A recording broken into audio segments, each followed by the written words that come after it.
心，我着祈祷无停，着遐忍耐小主的爱，直到进入天庭。主，我来求你，我搭救归你，将你所留的宝贵随我最好前去。咱一份心来礼拜。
恁着感谢耶和华，因为伊是好，因为伊的慈爱永永直直。为着耶和华的慈爱，甲伊对世间人所行的奇事，愿人拢学落伊。圣诗第152首，我来调记你，救赎我的主。圣诗152首，我来调记你，救赎我的主。会众请起立。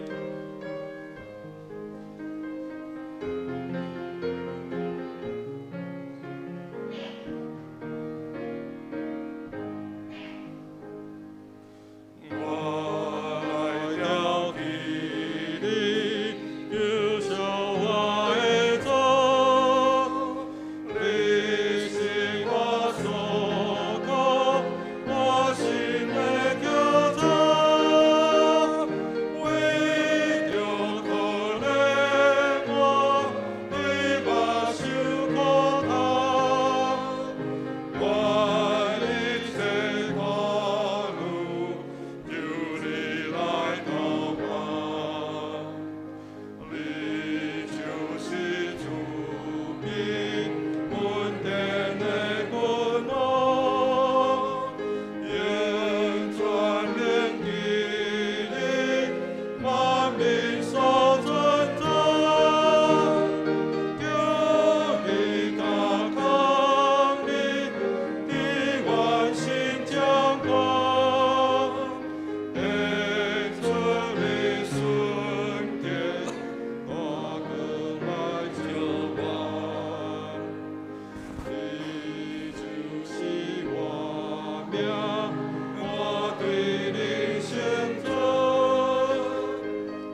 咱游玩徛伫宣读新的界面，伫圣诗的头前面，请掀开斗阵，齐声讲：你着尽心、尽性、尽意，听主你的上帝。这届是大个，也是头一个。第二个也三亲像是讲，恁着听主边亲像家己。这两条界是传法甲先知的总拳头。我用新的界面予恁，就是恁着三听，亲像我捌听恁。恁若着安尼三听，恁若三听，众人要对安尼知，恁是我的学生。会众请坐。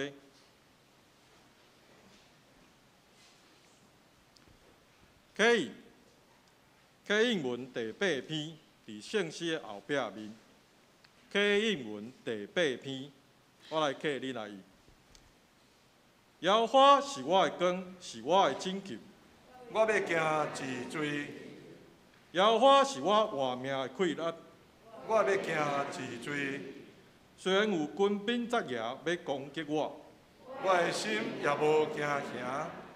虽然兴起刀兵攻击我，我悠然自在。有一项事我捌对耶和华求，我悠然记忆爱得到，就是一世人徛起耶和华的厝，看伊的阳光，笑念伊的殿。因为患难的日，伊要安静保护我。伫伊的帐位内，将我藏伫伊布边看目的所在。举起我伫石板顶，等我的头壳得到举起，较悬伫我四面的对顶。我要伫伊的布边献欢喜的祭。我要吟诗，也要唱歌学乐耶和华。耶和华，我出声求救的时，求你听。搁求你怜悯我，应我。你捌讲，恁着翕目见我的面。迄时我的心对你讲，耶和华，我要翕目见你的面。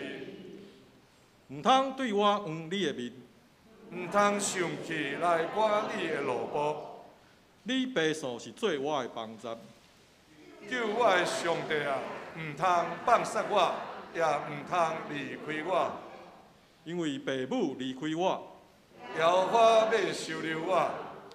耶和华，求你用你的道路指示我，因为我的对敌的缘故，带我伫边塔的路。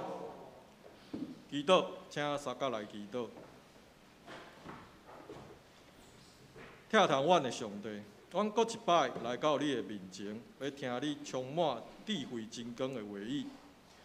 求你互阮谦卑的心，照着圣性的帮助，会当互阮理解你要启示的真理道路。旧的一年要过去，新的一年要来啊！主啊，求你互阮有新的决志，会当互阮的灵修生活得到更新，祈祷有力，掠耶稣基督的心做新，会当行出基督徒的香味，互搁较侪人来认捌你。主啊，互我毋那是用讲的，搁会当行会出来；毋那是挂名的基督徒，更加是会行会出来的基督徒。新的一年，求你坚固阮的心智甲行为，来荣光你的名。阮的祈祷拢是奉主耶稣的名来求。阿门。赞美，请圣歌队。今仔日要吟的诗歌是《耶稣真光》。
圣经记载伫何西阿书3章1节到5节，有写伫周报上后一面。我来读3章1节。耶和华对我讲：你着搁去疼妇人人，是淫妇，也是伊上好的人所疼的。亲像耶和华疼以色列人，总是因献恩拜的上帝，欢喜葡萄干饼。我就用云15舍克勒大麦一克米粒，各半下米粒，买伊归我。我对伊讲：你着为阮家己带坐你，毋通惊淫，也毋通缀别人。我对你也要安尼，因为以色列也要家己带坐你，无君王，无首领，无祭司，无雕刻条，无以弗得，无家内偶像。后来以色列人要活转来找因的上帝，耶和华甲因的王大密，然后伊要用行为恩耶和华甲伊的恩惠。今天是和堂礼拜，我再用国语念一次。记载在何西阿书3章1节到5节。耶和华又对我说：“你去爱那情人所爱却犯奸淫的妇人，正如耶和华爱那偏向别神、喜爱葡萄饼的以色列人。”于是我用15舍克勒银子和1克梅尔拌大麦买他归我。我对他说：“你当多日与我同住，不可行淫，不可归与别人。我对你也一样，因为以色列人必多日过着无君王、无领袖、无祭司、无柱像、无以福德、无家中神像的生活。后来以色列人必归回，寻求耶和华，他们的上帝和他们的王大卫。在末后的日子，他们必敬畏耶和华，领受他的恩惠。”正道，我们请黄之美牧师，今日的题目是宽恕的爱。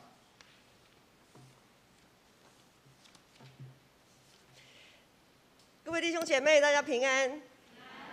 我们一起来祷告。阿爸父神，我们真是感谢你，感谢你在过去的1年的保守与引领。主，这1年我们经历了许多的事情，我们在你的里面，我们的心、我们的信仰、我们的生活，也经历了许多的挑战。主，不论我们在过去这1年到底在你里面是不是可以称为那可喜悦、可悦纳的儿女，主，但愿在我们今天透过主你的话，我们可以在未来的1年，我们要坚定的说：主，你是我们的磐石，是我们唯一的依靠，是我们随时的帮助。我们这样的祷告、仰望，奉靠我主耶稣基督的名，阿们。在接近年节的这1-2个礼拜，我想 COVID-19 的疫情让各地的政府都绷紧神经。从上个礼拜开始，很快的，礼拜6也不能讲无预警啦，就是超乎大家想象的快。政府就开始针对宗教场所，那我们教会也是包括宗教场所哈。政府就开始针对宗教场所颁发了用餐禁令，就是禁止在宗教场所里面吃东西这样子。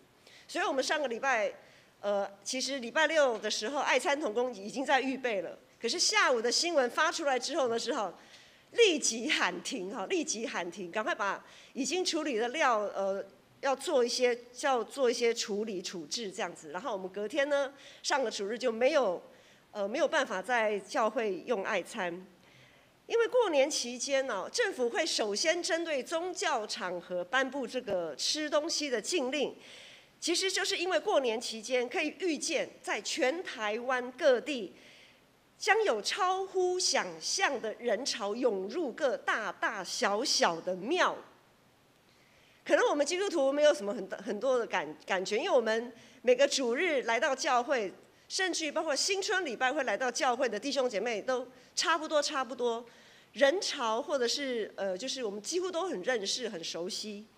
可是到了庙，就是过年期间，以前牧师是拜拜的嘛，哈，我们过年期间当然也会跟其他所有不信上帝的不信上帝的人就跑到庙里面去，那个庙里面真的是香火鼎盛啊！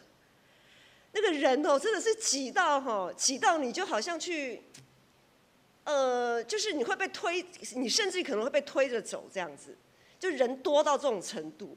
然后你也不晓得他到底是从哪里来的，所以呢，可能就会因为拜拜嘛，在庙里会有拜拜，然后就会拜一些东西，那很多人就会在庙里面就吃起东西来了，所以这样子可能会造成在防疫上一个非常大的一个困难。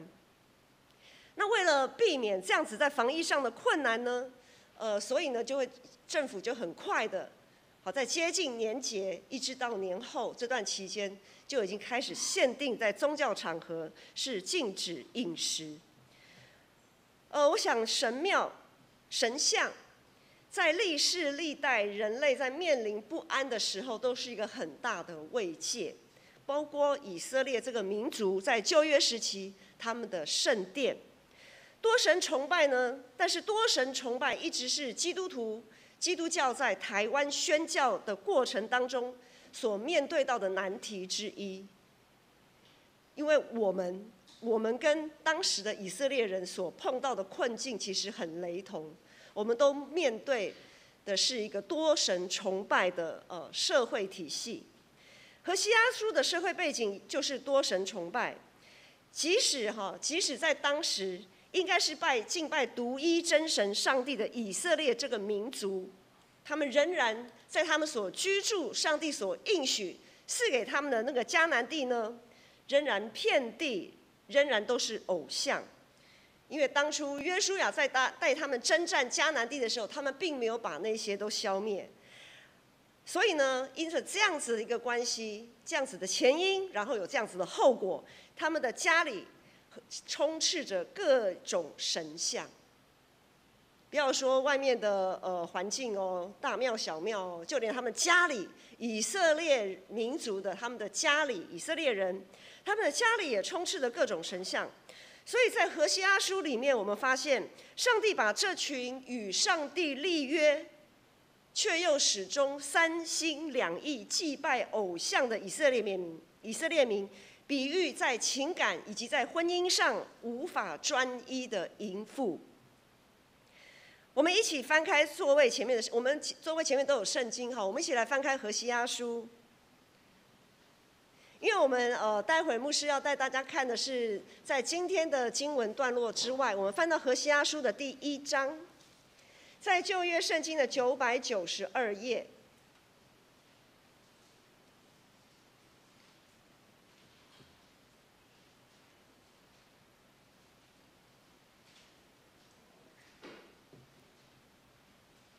何西阿书第1章，旧约圣经992页。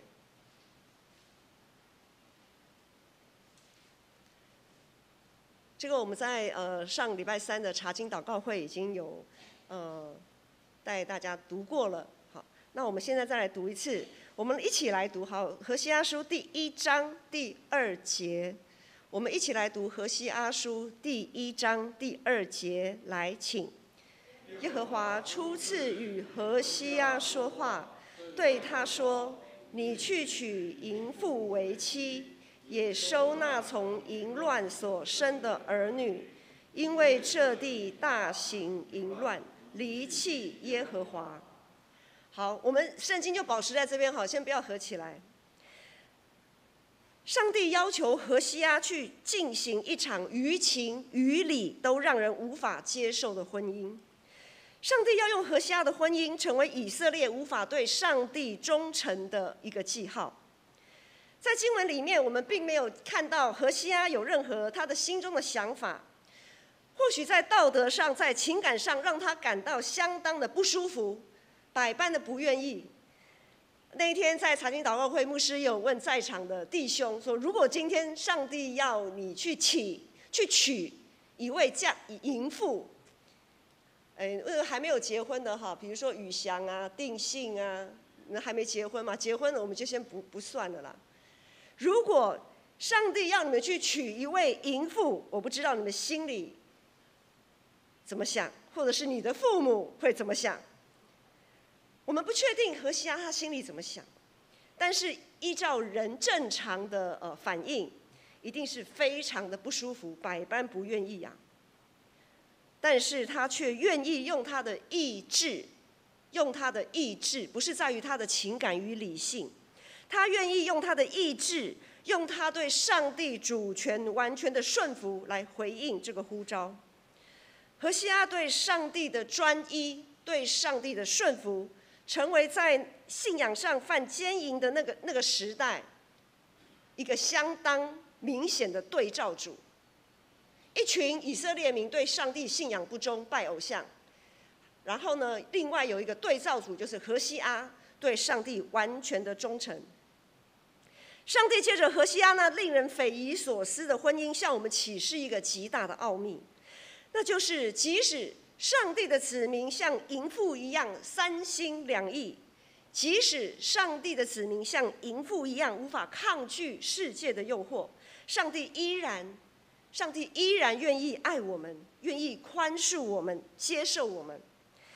这个爱啊，不是情感上的爱，而是上帝以他怜悯、信实、持守到永恒的爱。他不会背弃，因着这样子的爱，他不会背弃与他立约的子民。何西阿的婚姻充分反映出上帝对以色列无条件的爱与宽恕。很可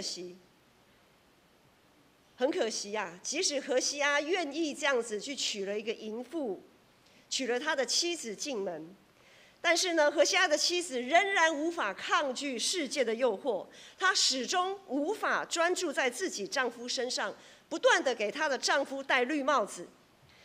在这个婚姻的道路上，何西阿真是吃足了苦头。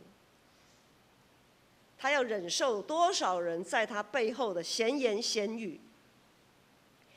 从他3个孩子的名字，我们可以看出，其实一开始何西阿对这个婚姻仍然有所期待的，就好像我们都会想说：上帝呼召我做这个，他一定会有想象不到的祝福或想象不到的带领，在我前方的道路，他一定会。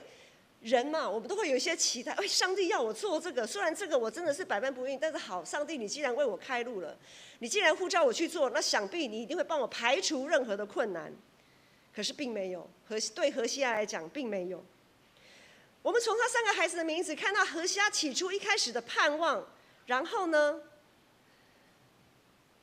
果然这是一个要注定失败的婚姻。我们来看一下第4节，我们的圣经再拿起来看。一样，第1章的第4节。第4节这里说，耶和华对何西阿说，就是他的妻子给他生了一个儿子，耶和华就对他说，给他起名叫耶斯列。我们就看到这边，这个淫妇何西阿娶了这个淫妇，娶了他的妻子，生了一个孩子，给他取名，上帝说你给他取名叫耶斯列。耶斯列是一个地名，在以色列那边是一个地区。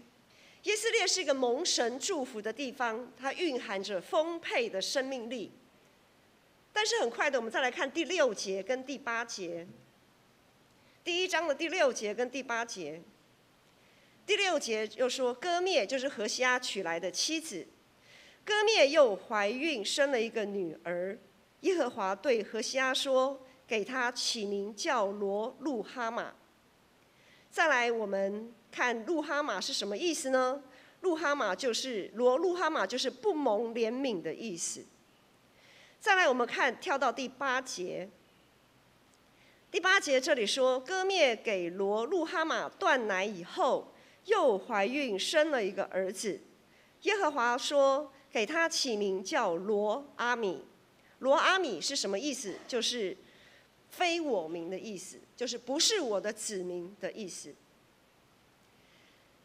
从整个经文脉络，歌灭何西阿的妻子，她后来生的这2个孩子，就是我们刚刚在读的第6节跟第8节的这2个孩子，父不详，就是这个父亲是谁，真的不知道。只有第1个孩子，在经文的前后脉络记载，很清楚的知道他是来自何西阿。但是后面这2个孩子不明确，父不详。这两个孩子后面这两个孩子的名字，象征了上帝与他子民关系产生了变化。原本应该是一个从一而终、蒙受祝福的关系，但是到后来，却自甘堕落，成为不蒙怜悯、不属上帝的子民。如今，这群以色列民若要被上帝摒弃在恩典之外，似乎也是罪有应得。原本就是一场不看好的婚姻，会落得如此的下场，实在是不足为奇。然而，即使以色列如此践踏上帝的心意，上帝对以色列那宽恕的爱却始终都在。我们就来看今天的经文段落，我们可以翻我们的圣经，我们也可以看周报的后面第3章。第3章第1节，耶和华又对我说：“你去爱那情人所爱却犯奸淫的妇人，正如耶和华爱那偏向别神、喜爱葡萄饼的以色列人。”就在何西阿不晓得该如何再继续在这个婚姻的道路，不知道该如何继续走下去的时候，上帝再次对何西阿说话。上帝要何西阿继续去爱，去试图挽回他的妻子，甚至要接收照顾那后面那2位不明来历的孩子。这里这段经文3章1节这里说：“你去爱那情人所爱却犯奸淫的妇人。”那情人所爱的爱是情欲，是情欲的爱，是肉体的情欲的爱。但是呢，3章1节这里说你要去爱的那个爱，上帝要他去爱的那个爱呢，却是宽恕与怜悯的爱。在中文字虽然同样都是爱，但是它的含义是非常的不同的。当然我们会说，爱情无法强求，不管是什么样的爱，宽恕也好，怜悯也好，爱情也好，是无法强求的。但这份宽恕的爱却是上帝的一个期盼。上帝期盼何西阿能照着去做，上帝期盼能够借着何西阿对妻子的宽恕，那个淫妇能够有回头的一天。上帝期盼借着他那宽恕的爱，以色列的子民也终能有回头的一天。我们来看3章2节，第2节这里说：“于是我用15舍客勒银子和1赫梅尔半大麦买他归我。”何西阿的妻子不但是一位在道德上有瑕疵的妇人，如今何西阿还要替他赎身还债，他在外面不晓得欠了多少债务。我们看到宽恕这件事情啊，不只是在于情感，也不单单在于理智，甚至不单单是在于意志上的选择。我们从这节经文看到，宽恕这件事情，不只停留在脑袋里、心理上来想，并且是要付诸行动，而且要付上代价。宽恕这件事情，不是只是在心里想说好了，我原谅他了，不是这样。有的时候甚至是要付出行动，付上代价的。我们继续看第3节、第4节。第3节、第4节的经文说：“我对他说，你当多日与我同住，不可行淫，不可归与别人。我对你也一样。以色列人必多日过着无君王、无领袖、无祭司、无柱像、无以弗得、无家中神像的生活。”上帝乐意挽回一切破碎的关系，只不过在这个挽回的过程当中，他会先试着撼动我们原本的生活方式，我们的思考模式。他会挪除那些吸引我们、引诱我们的事物。想当初那一群以色列民，他们还在埃及的时候，他们仰赖的是什么？他们仰赖埃及的肉锅。那个火锅大家都很爱吃，好，里面要什么肉就什么肉，你爱吃羊肉就羊肉，爱吃牛肉就牛肉，什么肉你都可以放。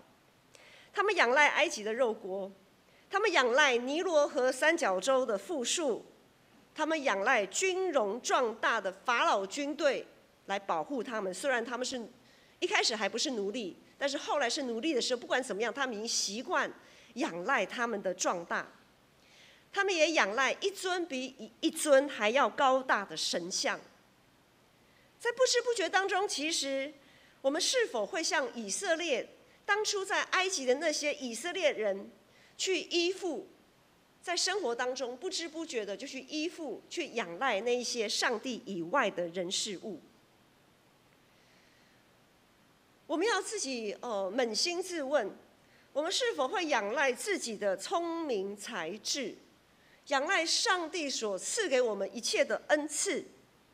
我们利用这些东西，我们不是服侍上帝，而是用来想要掌握我们的未来，不论是在我们的课业上、在学业上、在人际关系上、在社会地位上，好像我们拥有这一些，我们依赖它，我们的未来就可以掌握在自己的手里。或者有的时候，我们会仰赖某些政党的政治理念，或者是一些群体共识。炭火都要放在一起烧才旺嘛。我们常常在属灵的语言上会说，我们的炭火要放在一起烧。外面也一样啊，政党、团体，他们要放在一起烧才会旺啊。那我们呢？我们所依附的到底是上帝，还是那些政党的理念、群体的共识？往往有的时候，我们依靠的是那一些，以为那些才是我们的避难所。以为要某一些政党赢了，某些群体共识出现了，那才是我们未来可以安身立命的一个信念。或者有的时候，我们是不是依赖自己所累积的财富？口袋越深，我的未来就有希望。以为那些才是让自己不会动摇的磐石。又或者，我们会仰赖自己的孩子，养儿防老。一直以来有一句话叫做“养儿防老”。当然，现在有一些父母不以为然，他们说，有一些子女也是靠爸族、啃老族，应该有听过吧？有些孩子不去，可以明明就是可以工作，可以出去，可以怎么样，可以独立，但是呢，却有一群孩子就是靠爸族，又是啃老族。不论是养儿防老，还是靠爸族、啃老族，很多时候我们会不会以为儿女或父母才是我们随时的帮助？弟兄姐妹，如果是这样，我们常常在读诗篇、常常在祷告的时候，我们说：“主啊，你是我们的磐石，你是我们的避难所，你是我们的随时的帮助。”难道都只是说说而已吗？我们的磐石到底是什么？我们的避难所到底在哪里？我们随时的帮助又是谁呢？当上帝透过环境要挪去我们的财富，或者是减少我们的财富，当上帝兴起一个环境，让我们所支持的政党、支持的理念破碎，或者是他没有被当选等等之类的，当上帝兴起一个环境，让我们的孩子离开我们，或者让我们不再可以在父母的羽翼下的时候，当上帝兴起各种环境来撼动我们所习惯的安全感的这些部分，我们是否在这个过程当中能警觉到我们对上帝的依赖？我们对上帝是不是真有一个专一的心啊？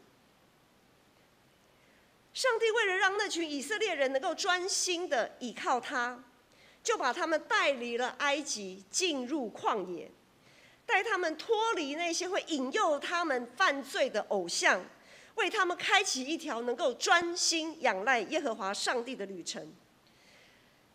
在那旷野的旅程中，旷野的故事，我想大部分的基督徒都很明白。在旷野的旅程中，看似一无所有，却是样样都有。过年很长，今年过年的假期很长。那因为疫情的关系呢，很多时候其实我们也不晓得去哪里。如果你有兴趣，你可以回去把出埃及记或者是更详细民数记好了，因为出埃及记读到后面可能会睡着，好，因为有很多圣殿的建造的样式，会幕建造的样式啊等等。你可以回去看看民数记，看看他们怎么样度过那旷野的生活，看看上帝怎么去供应他们。然而这些以色列民却又如何的不懂得满足，不懂得知足。在旷野看似一无所有，但却是样样都有的这样的环境当中，上帝为了给以色列百姓一个回头的机会，他真的是绞尽脑汁，用尽方法。但是这些以色列人不领情啊，我们呢？我们呢？另外，上帝还将世人所承受不住的审判往后延。上帝将世人所承受不住的审判放到最后，他就是希望我们能够回转，并且专心的爱他。上帝宽恕的爱在旧约时期借着何西阿向我们启示出来，上帝宽恕的爱在新约时期也透过耶稣向世人启示出来。在四福音书的记载里面，我们看到耶稣的门徒他们彼此之间常常会有摩擦，互看不顺眼，或者是相看两讨厌的这样的情况。我想在教会里面，我们不会演，我们也会有这样的情况。我们都是耶稣的门徒，我们彼此之间有的时候也会有摩擦，有的时候会我看你不顺眼，你看我不顺眼，或者是好啦，反正你走楼下我走楼上，我们不要碰到面就好。偶尔有的时候我们也会这样，我们是人嘛。这些门徒我们来看看有谁，我们来举一些代表性人物好了。其中呢，有脾气火爆冲动，从不懂得三思而后行的，你们猜是谁？很冲动，每次都是带头说话的彼得啊。好，现在好像来那个年终猜灯谜吗？好，再来还有曾经在四福音书的记载里面，他们想要以恶报恶，自以为是审判官，想要叫上帝放了一把火烧了那整座城的是谁？哪两位？雅各跟约翰。还有喜欢大摆宴席、奢华宴客的，因为他很有钱嘛，也不能怪他啦。是谁？税吏马太。还有这个大家应该都很熟了，贪爱钱财、卖主求荣的犹大。好，除了这些具代表性的人物，我们可以看到门徒的代表，也就是他们群体的代表。除此之外，还有些什么事情呢？他们喜欢在私下嚼舌根，处心积虑的要坐高位。即使耶稣的门徒常常让耶稣觉得很失望，但是他并没有放弃这群心中各自有盘算，犹如一盘散沙的门徒。当然，他们也有值得赞赏的地方啊。这些门徒，就是他们也有好的时候，有信心很好的时候，也有很听话的时候。但是总是我们会看到他们3天打鱼2天晒网。对于他们总是想要争夺高位的这件事情呢，耶稣要他们彼此洗脚。对于他们冲动火爆的个性，耶稣命令他们要彼此相爱，因为唯有爱能包容一切，唯有爱能宽恕彼此，遮掩一切的罪过。上帝向何西阿所发出的命令，何西阿都一一照做了。然而，耶稣向门徒发出的命令，门徒又做了哪些回应呢？我们来看，直到耶稣被钉在十字架上，我们都没有看到他们彼此相爱的迹象啊！就连在最后的晚餐，在宴席当中，他们还在彼此猜忌，到底是谁出卖了耶稣？他们还在猜，到底是谁出卖了耶稣？到底是谁对耶稣无法专一？到底是谁的心中没有耶稣？难道只有犹大吗？弟兄姐妹，当他们彼此猜忌，当他们彼此不懂得宽恕彼此的时候，当他们彼此不懂得为彼此洗脚，不会彼此相爱的时候，难道只有犹大出卖了耶稣吗？耶稣是个完全的神，也是完全的人。他有属于人的情感，有属于人的理性判断，但他却愿意用他的意志超越了他的理性与感性，他愿意选择顺服，选择宽恕，并且他采取了行动。耶稣采取了行动，为了挽回这群门徒，耶稣亲自付上了生命的代价。耶稣的牺牲挽回了这群门徒彼此之间原本已经濒临崩坏的关系。耶稣的牺牲让他们又重新聚在一起祷告。耶稣的牺牲把神与人、人与人之间原本无法相通的状态重新又桥接在一起。我们是耶稣基督重价赎回的新娘，跟那些门徒一样，在信仰的道路上总是会向世界，我们会向世界眉来眼去啊。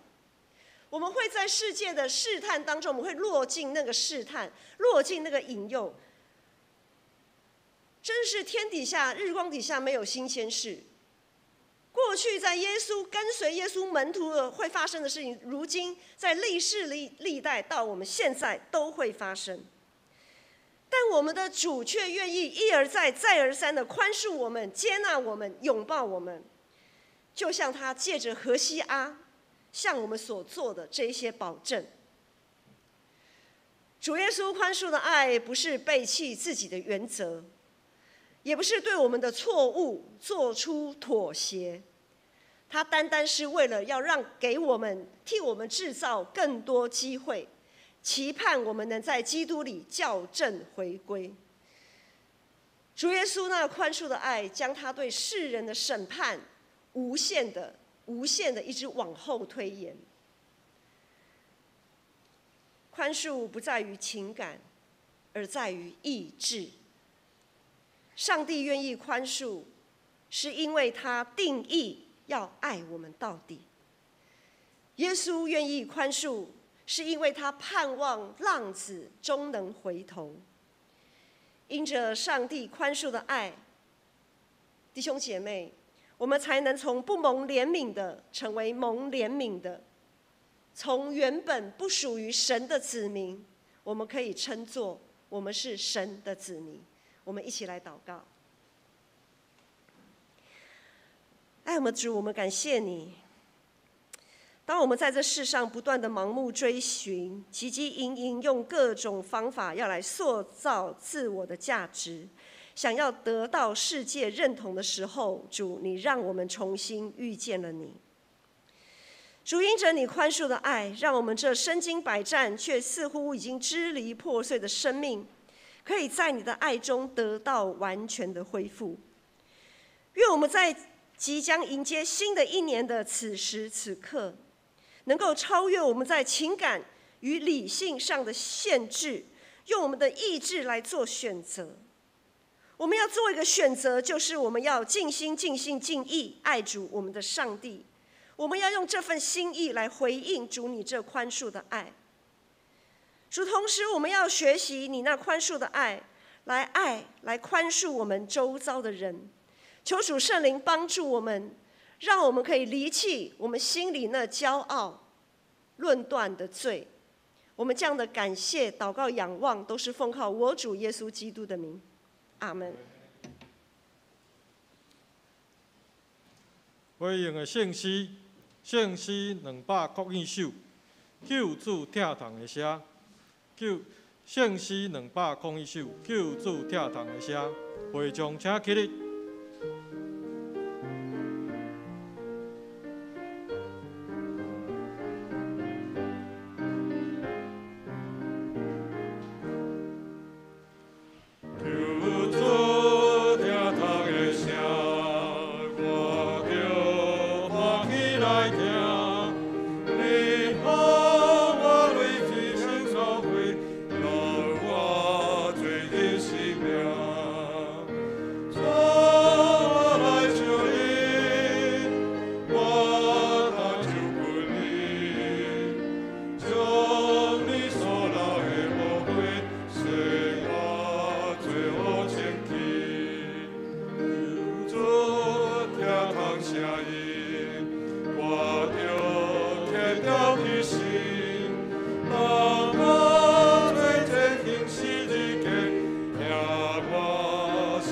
会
众请坐。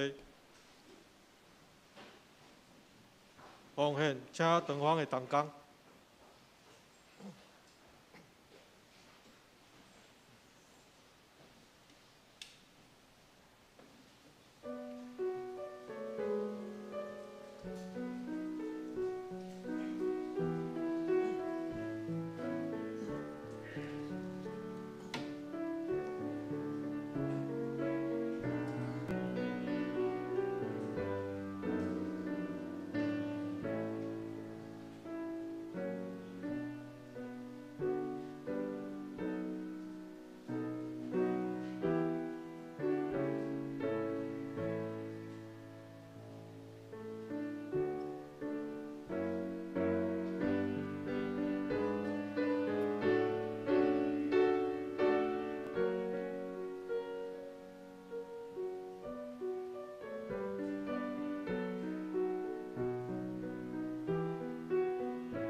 会众请坐。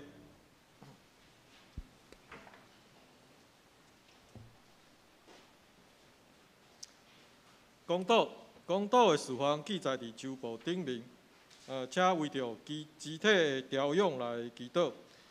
有陈金主、刘慧英、陈王兰、陈丽水、罗雪英、洪甘基、石玲玲、美芝姐、谢丽辉、刘慧忠、罗胜雄、张惠良、陈秀荣、胡义美、杜娇、夏东初、林以诺、陈义利，还有运城的罗心如，咧福建的昭明、世军、曹明、美美、千惠姐父亲，还有咱足纪念的季牧师，伊拄啊开完刀，还有张凯慧，也是刚开完刀，还有凯华执事的儿子赖胜彦，他是外耳炎。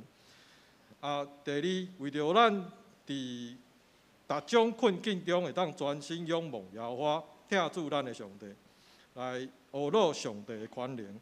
第三，为着全球的防疫政策，台湾本土疫情，政府伫疫情当中的布局，求主来保护掌权，俺同心来祈祷。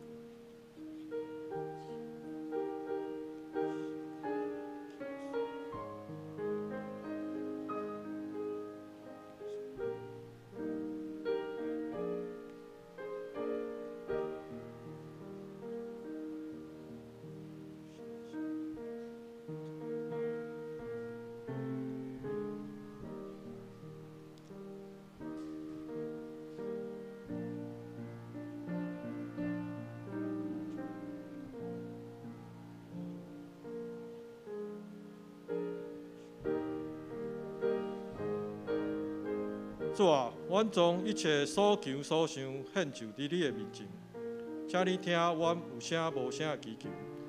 求主看顾保守身躯病痛兄弟姊妹，也恳求你坚固阮所有的事工。现主时，咱要用你所教示的祈祷文，齐声来祈祷讲：阮伫天里的爸，愿你的名圣，你的国临到，你的旨得成，伫地里亲像伫天里。阮的日子今仔日互阮，赦免阮的辜负，亲像阮也有赦免辜负阮的人。无得带阮离去死，就救阮脱离迄个歹的，因为国、权能、荣光，拢是你所有，代代无尽。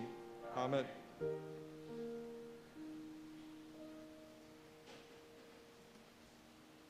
报告，后周的事工。大家来看周报，若是有轮到你的，请备办心。我来报告教会消息。第一点，2月1号礼拜日上午10点举行新春圣社礼拜，这学堂礼拜。愿主保守大家伫新春期间的出入的平安，祝福仰望伊慈爱的人，对年中到年尾福杯满溢。第二，新春期间的聚会调整，敢若较特别的较。第一点，2月2号到2月5号，早间祈祷会团契聚会拢暂停。2月6号礼拜日上午9点半嘛是学堂礼拜。第三点，我们感谢邱信惠老师伫建成献歌队担任指挥有10冬嘛真久求主赐予带领伊伫后一个阶段伫淡水教会服侍，嘛保守魏长老因一家伙伫建教会继续为主来做工。阮请信惠姐徛起来，咱互阮。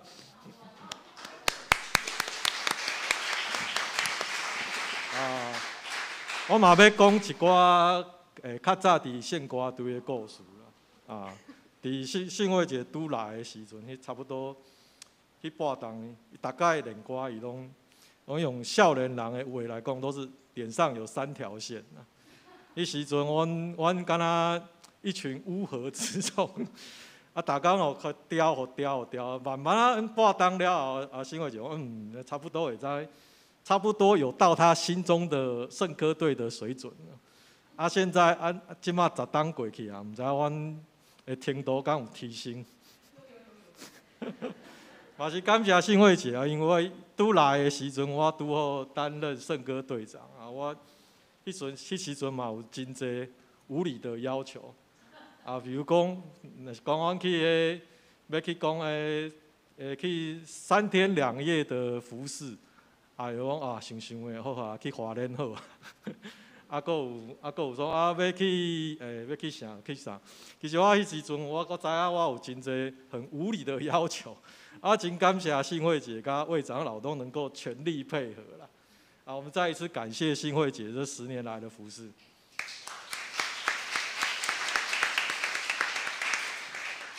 好，第4点，2月1号开始，本堂的圣歌队指挥要对吴美玲老师来接任，我们嘛请吴老师站起来，互大家熟悉一下。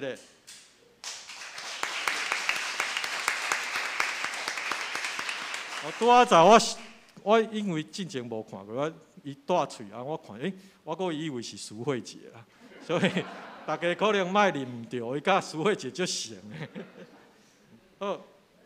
好，第5点，2021年奉献民事大致公布啦，请伫2月6号进前完成你的核对。若是漏交还是有错误，请检事还是会计来纠正。第6点要响应环保，核会报告册是核会手册，嘛是用投影的方式来呈现除了财务报表以外，因为伊的数字较侪，要需要纸本的会友，请用柜台来登记。第7点，2月20号拜日下晡1点，本堂财务部要举办财务同工培训，邀请台北总会会计软体设计者金美教会用福财长老来教即场课，伊进前嘛是咱的会友欢迎有对教会会计软体有兴趣的会友来报名参加。第8点，配合政府的防疫政策，宗教场所甲教会对今仔日开始会禁止啉食，请大家来配合。团契消息第1点，2月25号拜5，北中商年部举办新春野外礼拜，地点伫大溪的公园，费用是700块，请大家2月14号进前爱报名。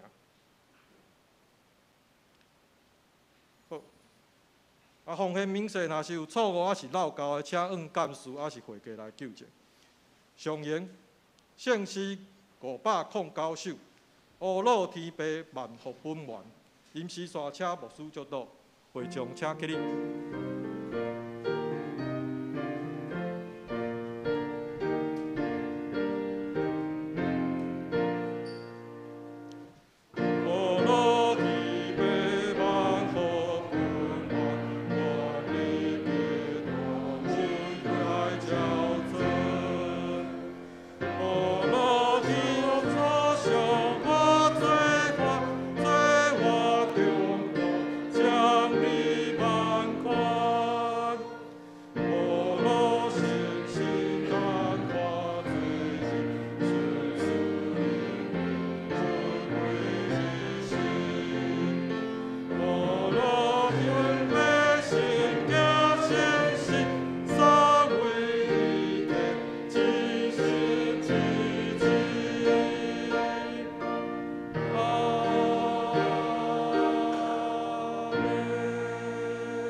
愿主耶稣去到的恩典，天父上帝听从，信心的相通，甲你众人三甲之地，对即时直到永世代无尽。阿门。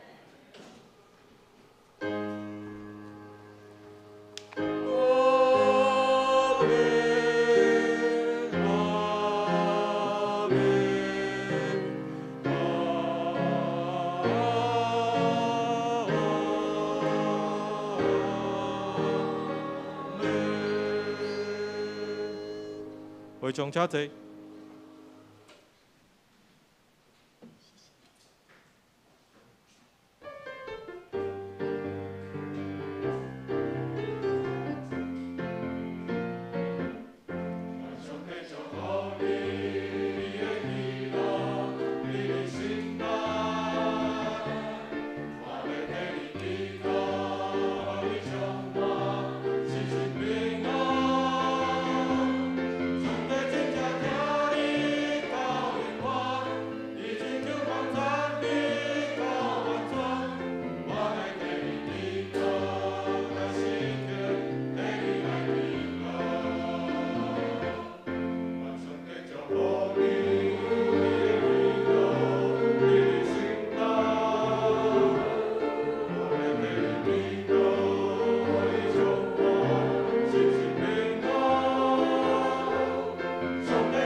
避讳灭岛。